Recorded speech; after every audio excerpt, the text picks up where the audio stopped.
علقمہ بن وقاص لیثی نے بیان کیا کہ میں نے حضرت عمر بن خطاب رضی اللہ عنہ سے خطبے میں سنا۔ انہوں نے کہا کہ میں نے نبی کریم صلی اللہ علیہ وسلم کو یہ فرماتے ہوئے سنا تھا، اے لوگو، اعمال کا دار و مدار نیتوں پر ہے، اور ہر شخص کو وہی ملے گا جس کی وہ نیت کرے گا۔ پس جس کی ہجرت اللہ اور اس کے رسول کی طرف ہو، اسے ہجرت کا ثواب ملے گا، اور جس کی ہجرت کا مقصد دنیا ہوگی کہ جسے وہ حاصل کر لے، یا کوئی عورت ہوگی جس سے وہ شادی کر لے، تو اس کی ہجرت اسی کے لیے ہوگی جس کے لیے اس نے ہجرت کی ہے۔ صحیح بخاری حدیث نمبر 6953۔ حضرت ابو ہریرہ رضی اللہ عنہ نے بیان کیا کہ نبی کریم صلی اللہ علیہ وسلم نے فرمایا، اللہ تعالیٰ تم میں سے کسی ایسے شخص کی نماز قبول نہیں کرتا جسے وضو کی ضرورت ہو، یہاں تک کہ وہ وضو کر لے۔ صحیح بخاری حدیث نمبر 6954۔ حضرت انس بن مالک رضی اللہ عنہ نے بیان کیا کہ حضرت ابو بکر رضی اللہ عنہ نے انہیں زکوٰۃ کا حکم نامہ لکھ کر بھیجا جو رسول کریم صلی اللہ علیہ وسلم نے فرض قرار دیا تھا کہ متفرق صدقہ کو ایک جگہ جمع نہ کیا جائے اور نہ مجتمع سجدہ کو متفرق کیا جائے زکوٰۃ کے خوف سے۔ صحیح بخاری حدیث نمبر 6955۔ اسماعیل بن جعفر نے بیان کیا، ان سے ابو سہیل نافع نے، ان سے ان کے والد مالک بن ابی عامر نے، اور ان سے طلحہ بن عبید اللہ رضی اللہ عنہ نے کہ ایک دیہاتی تمام بن ثعلبہ رسول کریم صلی اللہ علیہ وسلم کی خدمت میں اس حال میں حاضر ہوا کہ اس کے سر کے بال پریشان تھے، اور عرض کیا، یا رسول اللہ صلی اللہ علیہ وسلم، مجھے بتائیے کہ اللہ تعالیٰ نے مجھ پر کتنی نمازیں فرض کی ہیں؟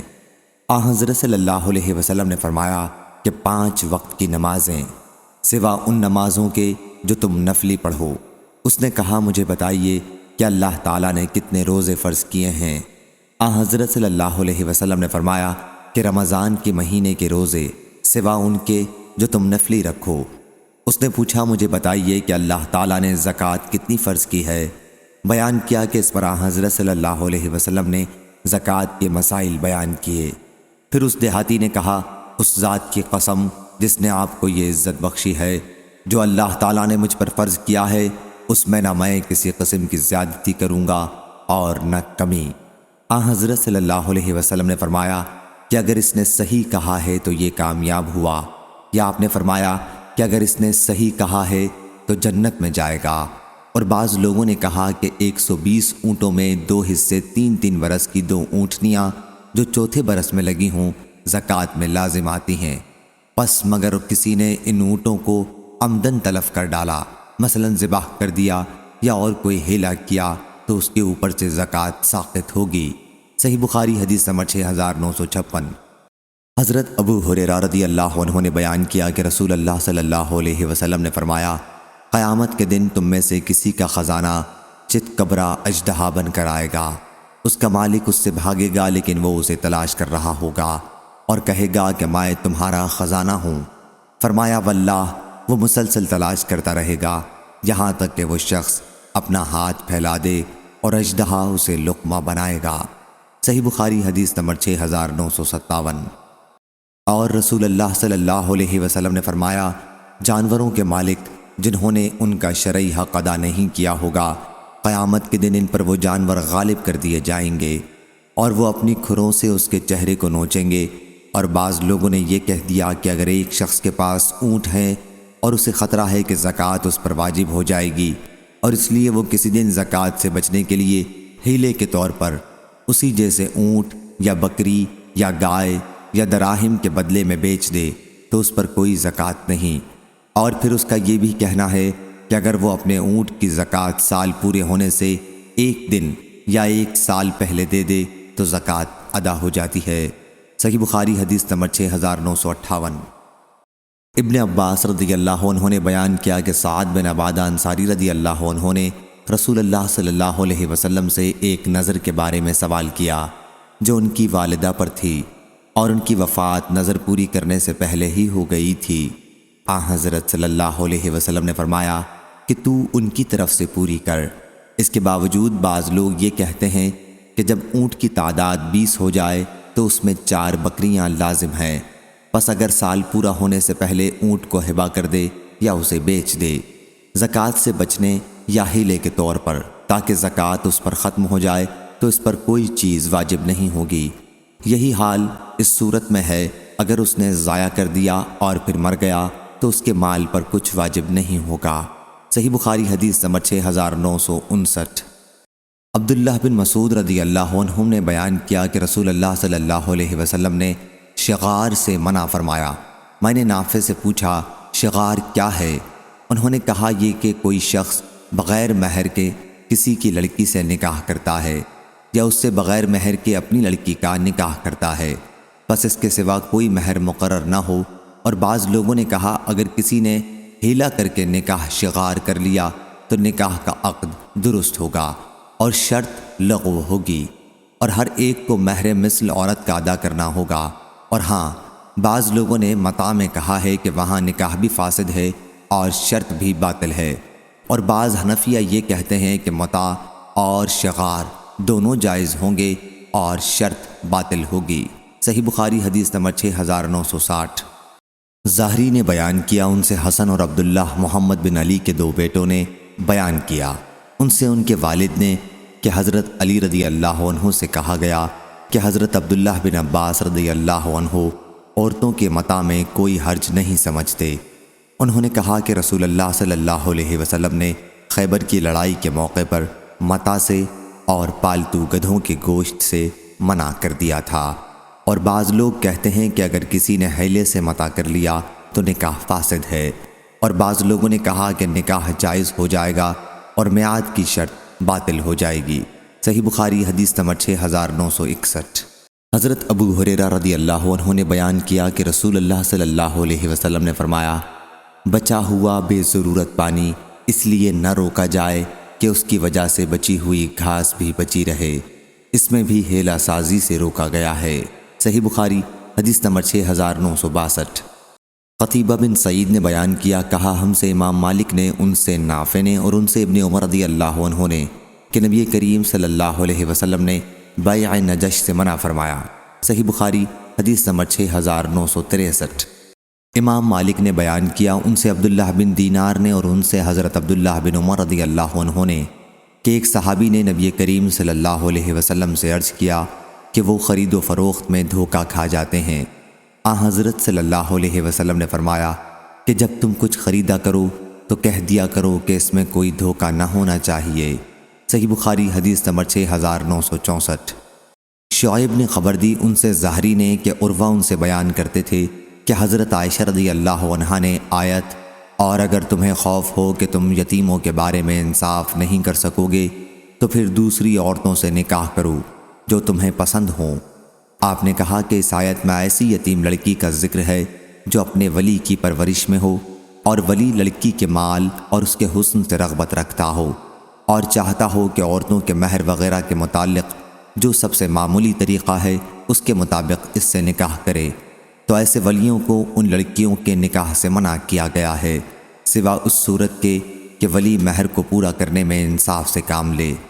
پھر لوگوں نے حضرت صلی اللہ علیہ وسلم سے اس کے بعد مسئلہ پوچھا تو اللہ تعالیٰ نے یہ آیت نازل کی وَيَسْتَفْتُونَكَ فِي النِّسَاءِ، اور لوگ آپ سے عورتوں کے بارے میں مسئلہ پوچھتے ہیں اور اس واقعے کا ذکر کیا۔ صحیح بخاری حدیث نمبر 6965۔ حضرت عبداللہ بن عمر رضی اللہ عنہ نے بیان کیا کہ نبی کریم صلی اللہ علیہ وسلم نے فرمایا ہر دھوکہ دینے والے کے لیے قیامت کے دن ایک جھنڈا ہوگا جس کے ذریعے وہ پہچانا جائے گا۔ صحیح بخاری حدیث نمبر 6966۔ محمد بن کثیر نے بیان کیا ان سے سفیان نے، ان سے ہشام نے، ان سے عروہ نے، ان سے زینب بنت ام سلمہ نے اور ان سے ام سلمہ رضی اللہ عنہا نے کہ نبی کریم صلی اللہ علیہ وسلم نے فرمایا میں تمہارا ہی جیسا انسان ہوں، اور بعض اوقات جب تم باہمی جھگڑا لاتے ہو تو ممکن ہے کہ تم میں سے بعض اپنے فریق مخالف کے مقابلے میں اپنا مقدمہ پیش کرنے میں زیادہ چالاکی سے بولنے والا ہو، اور اس طرح میں اس کے مطابق فیصلہ کر دوں جو میں تم سے سنتا ہوں۔ بس جس شخص کے لیے بھی اس کے بھائی کے حق میں سے کسی چیز کا فیصلہ کر دوں تو وہ اسے نہ لے، کیونکہ اس طرح میں اسے جہنم کا ایک ٹکڑا دیتا ہوں۔ صحیح بخاری حدیث نمبر 6967۔ حضرت ابو ہریرہ رضی اللہ عنہ نے بیان کیا کہ نبی کریم صلی اللہ علیہ وسلم نے فرمایا، کسی کنواری لڑکی کا نکاح اس وقت تک نہ کیا جائے جب تک اس کی اجازت نہ لے لی جائے، اور کسی بیوہ کا نکاح اس وقت تک نہ کیا جائے جب تک اس کا حکم نہ معلوم کر لیا جائے۔ پوچھا گیا، یا رسول اللہ صلی اللہ علیہ وسلم، اس کی کنواری کی اجازت کی کیا صورت ہے؟ حضرت صلی اللہ علیہ وسلم نے فرمایا کہ اس کی خاموشی اجازت ہے۔ اس کے باوجود بعض لوگ کہتے ہیں کہ اگر کنواری لڑکی سے اجازت نہ لی گئی اور نہ اس نے نکاح کیا، لیکن کسی شخص نے ہیلا کر کے 2 جھوٹے گواہ کھڑے کر دیے کہ اس نے لڑکی سے نکاح کیا ہے اس کی مرضی سے، اور قاضی نے بھی اس کے نکاح کا فیصلہ کر دیا، حالانکہ شوہر جانتا ہے کہ وہ جھوٹا ہے، کہ گواہی جھوٹی تھی، اس کے باوجود اس لڑکی سے صحبت کرنے میں اس کے لیے کوئی حرج نہیں ہے، بلکہ یہ نکاح صحیح ہوگا۔ صحیح بخاری حدیث نمبر 6968۔ علی بن عبداللہ نے بیان کیا، کہا ہم سے سفیان نے، کہا ہم سے یحییٰ بن سعید نے، ان سے قاسم نے، کہ جعفر رضی اللہ عنہ کی اولاد میں سے ایک خاتون کو اس کا خطرہ ہوا کہ ان کا ولی، جن کی وہ زیر پرورش تھیں، ان کا نکاح کر دے گا، حالانکہ وہ اس نکاح کو ناپسند کرتی تھیں۔ چنانچہ انہوں نے قبیلہ انصار کے 2 شیوخ عبد الرحمن اور مجمع کو، جو جاریہ کے بیٹے تھے، کہلا بھیجا۔ انہوں نے تسلی دی کہ کوئی خوف نہ کریں، کیونکہ خنسا بنت خزام رضی اللہ عنہا کا نکاح ان کے والد نے ان کی ناپسندیدگی کے باوجود کر دیا تھا، تو رسول اللہ صلی اللہ علیہ وسلم نے اس نکاح کو رد کر دیا تھا۔ سفیان نے بیان کیا کہ میں نے عبد الرحمن کو اپنے والد سے یہ کہتے ہوئے سنا ہے کہ خنسا رضی اللہ عنہا، آخر حدیث تک بیان کیا۔ صحیح بخاری حدیث نمبر 6969۔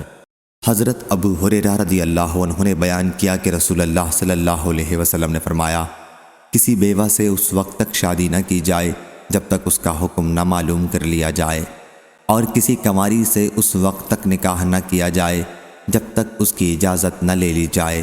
صحابہ رضی اللہ عنہم نے پوچھا، اس کی اجازت کا کیا طریقہ ہے؟ حضرت صلی اللہ علیہ وسلم نے فرمایا، یہ کہ وہ خاموش ہو جائے۔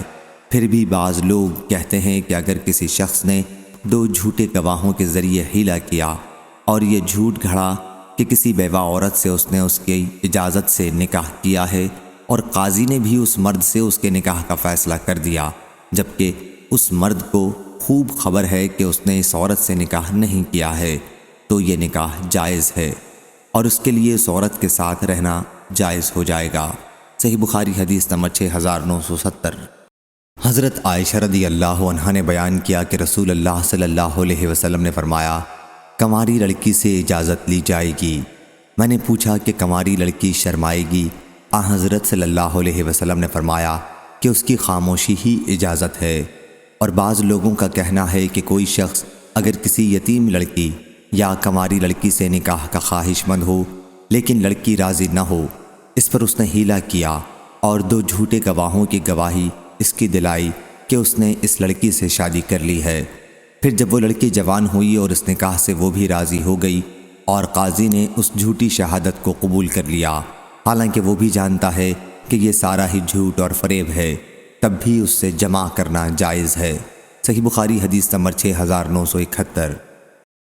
عائشہ رضی اللہ عنہا نے بیان کیا کہ رسول اللہ صلی اللہ علیہ وسلم حلوہ اور شہد پسند کرتے تھے، اور عصر کی نماز سے فارغ ہونے کے بعد اپنی ازواج سے ان میں سے کسی کے حجرے میں جانے کے لیے اجازت لیتے تھے اور ان کے پاس جاتے تھے۔ ایک مرتبہ آپ حفصہ رضی اللہ عنہا کے گھر گئے اور ان کے یہاں اس سے زیادہ دیر تک ٹھہرے رہے جتنی دیر تک ٹھہرنے کا آپ کا معمول تھا۔ میں نے اس کے متعلق حضرت صلی اللہ علیہ وسلم سے پوچھا تو آپ نے فرمایا کہ ان کی قوم کی ایک خاتون نے شہد کی ایک کپی انہیں ہدیہ کی تھی، اور انہوں نے حضرت صلی اللہ علیہ وسلم کو اس کا شربت پلایا تھا۔ میں نے اس پر کہا کہ اب میں بھی حضرت صلی اللہ علیہ وسلم کے ساتھ حیلہ کروں گی۔ چنانچہ میں نے اس کا ذکر سودا رضی اللہ عنہا سے کیا اور کہا، جب حضرت صلی اللہ علیہ وسلم آپ کے یہاں آئیں تو آپ کے قریب بھی آئیں گے، اس وقت تم آپ سے کہنا کہ یا رسول اللہ صلی اللہ علیہ وسلم، شاید آپ نے مغافیر کھایا ہے۔ اس پر آپ جواب دیں گے کہ نہیں، تم کہنا کہ پھر یہ بو کس چیز کی ہے۔ حضرت صلی اللہ علیہ وسلم کو یہ بات بہت ناگوار تھی، کہ آپ کے جسم کے کسی حصے سے بو آئے۔ چنانچہ حضرت صلی اللہ علیہ وسلم اس کا جواب یہ دیں گے کہ حفصہ رضی اللہ عنہا نے مجھے شہد کا شربت پلایا تھا۔ اس پر کہنا کہ شہد کی مکھیوں نے عرفت کا رس چوسا ہوگا، اور میں بھی حضرت صلی اللہ علیہ وسلم سے یہی بات کہوں گی۔ اور صفیہ رضی اللہ عنہا تم بھی حضرت صلی اللہ علیہ وسلم سے یہ کہنا۔ چنانچہ جب حضرت صلی اللہ علیہ وسلم سودا رضی اللہ عنہا کے یہاں تشریف لے گئے تو ان کا بیان ہے کہ اس ذات کی قسم جس کے سوا کوئی معبود نہیں کہ تمہارے خوف سے قریب تھا کہ میں اس وقت حضرت صلی اللہ علیہ وسلم سے یہ بات جلدی میں کہہ دیتی جبکہ آپ دروازے ہی پر تھے۔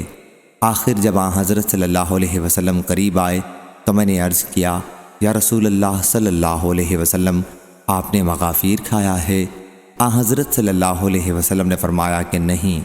میں نے کہا پھر بو کیسی ہے؟ حضرت صلی اللہ علیہ وسلم نے فرمایا کہ حفصہ رضی اللہ عنہا نے مجھے شہد کا شربت پلایا ہے۔ میں نے کہا اس شہد کی مکھیوں نے عرفت کا رس چوسا ہوگا۔ اور صفیہ رضی اللہ عنہا کے پاس جب آپ تشریف لے گئے تو انہوں نے بھی یہی کہا۔ اس کے بعد جب پھر حفصہ رضی اللہ عنہا کے پاس آپ گئے تو انہوں نے عرض کیا یا رسول اللہ صلی اللہ علیہ وسلم وہ شہد میں پھر آپ کو پلاؤں؟ حضرت صلی اللہ علیہ وسلم نے فرمایا کہ اس کی ضرورت نہیں ہے۔ بیان کیا ہے کہ اس پر سودا رضی اللہ عنہا بولی سبحان اللہ، یہ ہم نے کیا کیا، گویا شہد آپ پر حرام کر دیا۔ میں نے کہا چپ رہو۔ صحیح بخاری حدیث نمبر 6972۔ عبداللہ بن مسلمہ قامبی نے بیان کیا، کہا ہم سے امام مالک نے، ان سے ابن شہاب نے، ان سے عبداللہ بن عامر بن ربیعہ نے کہ حضرت عمر بن خطاب رضی اللہ عنہ سن 18 ہجری ماہ ربیع الثانی میں شام تشریف لے گئے۔ جب مقام سرغ پر پہنچے تو ان کو یہ خبر ملی کہ شام وبائی بیماری کی لپیٹ میں ہے۔ پھر حضرت عبد الرحمن بن عوف رضی اللہ عنہ نے انہیں خبر دی کہ رسول اللہ صلی اللہ علیہ وسلم نے فرمایا تھا کہ جب تمہیں معلوم ہو کہ کسی سرزمین میں وبا پھیلی ہوئی ہے تو اس میں داخل مت ہو، لیکن اگر کسی جگہ وبا پھوٹ پڑے اور تم وہیں موجود ہو تو وبا سے بھاگنے کے لیے تم وہاں سے نکلو بھی مت۔ چنانچہ حضرت عمر رضی اللہ عنہ مقام سرخ سے واپس آ گئے۔ صحیح بخاری حدیث نمبر 6973۔ شعیب نے بیان کیا، ان سے زہری نے، ان سے عامر بن سعد بن ابی وقاص نے کہ انہوں نے حضرت اسامہ بن زید رضی اللہ عنہ سے سنا۔ وہ حضرت سعد بن ابی وقاص رضی اللہ عنہ سے حدیث نقل کر رہے تھے کہ رسول اللہ صلی اللہ علیہ وسلم نے طاعون کا ذکر کیا اور فرمایا کہ یہ ایک عذاب ہے جس کے ذریعے بعض امتوں کو عذاب دیا گیا تھا، اس کے بعد اس کا کچھ حصہ باقی رہ گیا ہے اور وہ کبھی چلا جاتا ہے اور کبھی واپس آ جاتا ہے۔ پس جو شخص کسی زرزمین پر اس کے پھیلنے کے متعلق سنے تو وہاں نہ جائے، لیکن اگر کوئی کسی جگہ ہو اور وہاں یہ وبا پھوٹ پڑے تو وہاں سے بھاگے بھی نہیں۔ صحیح بخاری حدیث نمبر 6974۔ سفیان نے بیان کیا، ان سے ایوب سختیانی نے، ان سے اکرمہ نے اور ان سے حضرت ابن عباس رضی اللہ عنہ نے بیان کیا کہ نبی کریم صلی اللہ علیہ وسلم نے فرمایا اپنے حبا کو واپس لینے والا اس کتے کی طرح ہے جو اپنی قائے کو خود چاٹ جاتا ہے، ہمارے لیے بری مثال مناسب نہیں۔ صحیح بخاری حدیث نمبر 6975۔ حضرت جابر بن عبداللہ رضی اللہ عنہ نے بیان کیا کہ نبی کریم صلی اللہ علیہ وسلم نے شفعہ کا حکم ہر اس چیز میں دیا تھا جو تقسیم نہ ہو سکتی ہو، پس جب حد بندی ہو جائے اور راستے الگ الگ کر دیے جائیں تو پھر شفعہ نہیں۔ اور بعض لوگ کہتے ہیں کہ شفعہ کا حق پڑوسی کو بھی ہوتا ہے، پھر خود ہی اپنی بات کو غلط قرار دیا اور کہا کہ اگر کسی نے کوئی گھر خریدا اور اسے خطرہ ہے کہ اس کا پڑوسی حق شفاء کی بنا پر اس سے گھر لے لے گا تو اس نے اس کے 100 حصے کر کے ایک حصہ اس میں سے پہلے خرید لیا اور باقی حصے بعد میں خریدے، تو ایسی صورت میں پہلے حصے میں تو پڑوسی کو شفاء کا حق ہوگا، گھر کے باقی حصوں میں اسے یہ حق نہیں ہوگا اور اس کے لیے جائز ہے کہ یہ ہیلا کرے۔ صحیح بخاری حدیث نمبر 6976۔ عمرو بن شرید نے بیان کیا کہ مسعور بن مخرمہ رضی اللہ عنہ آئے اور انہوں نے میرے مونڈھے پر اپنا ہاتھ رکھا، پھر میں ان کے ساتھ سعد بن ابی وقاص رضی اللہ عنہ کے یہاں گیا تو ابو رافع نے مسعور سے کہا کیا تو اسے نہیں کہتا کہ مجھ سے یہ میرا گھر خرید لے؟ اس نے کہا کہ اس کا 400 سے زیادہ میں نہیں دے سکتا۔ اور وہ بھی قسطوں میں دوں گا۔ اس پر انہوں نے جواب دیا کہ مجھے تو اس کے 500 نقد مل رہے تھے اور میں نے انکار کر دیا۔ اگر میں نے رسول اللہ صلی اللہ علیہ وسلم سے یہ نہ سنا ہوتا کہ پڑوسی زیادہ مستحق ہے تو میں اسے تمہیں نہ بیچتا۔ علی بن عبداللہ مدینی نے کہا، میں نے سفیان بن عینہ سے اس پر پوچھا کہ معمر نے اس طرح نہیں بیان کیا ہے۔ سفیان نے کہا، لیکن مجھ سے تو ابراہیم بن میسرہ نے یہ حدیث اسی طرح نقل کی۔ اور بعض لوگ کہتے ہیں کہ اگر کوئی شخص چاہے کہ شفیع کو حق شفاع نہ دے تو اسے ہیلا کرنے کی اجازت ہے، اور ہیلا یہ ہے کہ جائیداد کا مالک خریدار کو وہ جائیداد ہبہ کر دے، پھر خریدار یعنی موہوب لے اس ہبہ کے معاوضے میں مالک جائیداد کو 1000 درہم مثلاً ہبہ کر دے۔ اس صورت میں شفیع کو شفاع کا حق نہ رہے گا۔ صحیح بخاری حدیث نمبر 6977۔ ابراہیم بن میسرہ نے بیان کیا، ان سے عمر بن شرید نے، ان سے ابو رافع نے کہ حضرت سعد رضی اللہ عنہ نے ان کے ایک گھر کی 400 مثقال قیمت لگائی، تو انہوں نے کہا کہ اگر میں نے رسول اللہ صلی اللہ علیہ وسلم کو یہ کہتے نہ سنا ہوتا کہ پڑوسی اپنے پڑوس کا زیادہ مستحق ہے تو میں اسے تمہیں نہ دیتا۔ اور بعض لوگ کہتے ہیں کہ اگر کسی نے کسی گھر کا حصہ خریدا اور چاہا کہ اس کا حق شفاع باطل کر دے تو اسے اس گھر کو اپنے چھوٹے بیٹے کو ہبہ کر دینا چاہیے، اب نابالغ پر قسم بھی نہیں ہوگی۔ صحیح بخاری حدیث نمبر 6978۔ ابو حمید سعدی رضی اللہ عنہ نے بیان کیا کہ رسول اللہ صلی اللہ علیہ وسلم نے ایک شخص کو بنی سلیم کے صدقات کی وصولی کے لیے عامل بنایا۔ ان کا نام ابن الطبیعہ تھا۔ پھر جب یہ عامل واپس آیا اور حضرت صلی اللہ علیہ وسلم نے ان کا حساب لیا، اس نے سرکاری مال علیحدہ کیا اور کچھ مال کے نسبت کہنے لگا کہ یہ مجھے تحفے میں ملا ہے۔ حضرت صلی اللہ علیہ وسلم نے اس پر فرمایا، پھر کیوں نہ تم اپنے ماں باپ کے گھر بیٹھے رہے، اگر تم سچے ہو تو وہیں یہ تحفہ تمہارے پاس آ جاتا۔ اس کے بعد حضرت صلی اللہ علیہ وسلم نے ہمیں خطبہ دیا اور اللہ کی حمد و ثنا کے بعد فرمایا، اما بعد، میں تم میں سے کسی ایک کو اس کام پر عامل بناتا ہوں جس کا اللہ نے مجھے والی بنایا ہے۔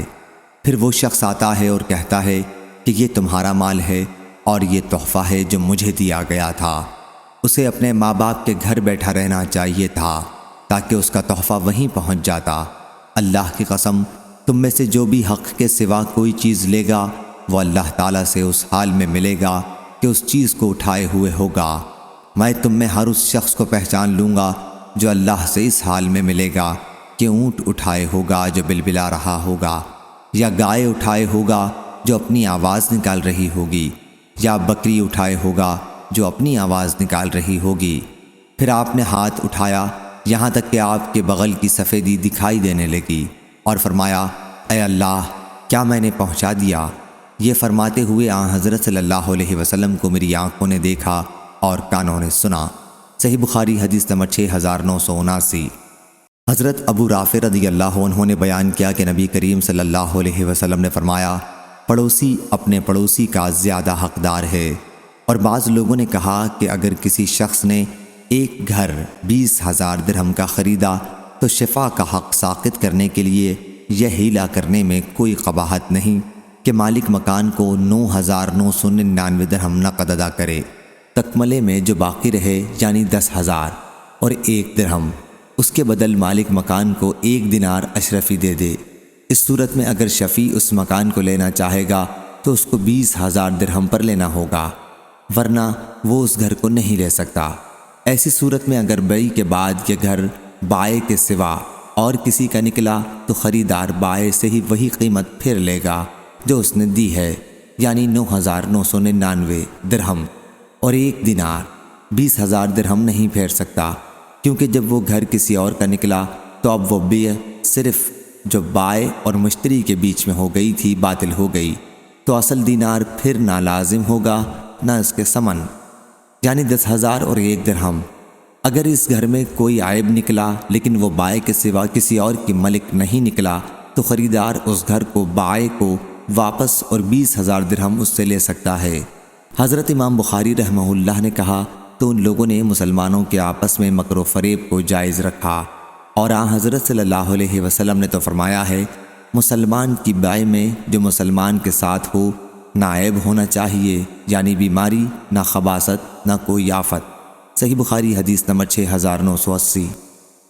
ابراہیم بن میسرہ نے بیان کیا، ان سے عمرو بن شرید نے کہ ابو رافع رضی اللہ عنہ نے سعد بن مالک رضی اللہ عنہ کو ایک گھر 400 مسقال میں بیچا اور کہا کہ اگر میں نے نبی کریم صلی اللہ علیہ وسلم سے یہ نہ سنا ہوتا کہ پڑوسی حق پڑوسی کا زیادہ حقدار ہے تو میں آپ کو یہ گھر نہ دیتا اور کسی کے ہاتھ بیچ ڈالتا۔ صحیح بخاری حدیث نمبر 6981۔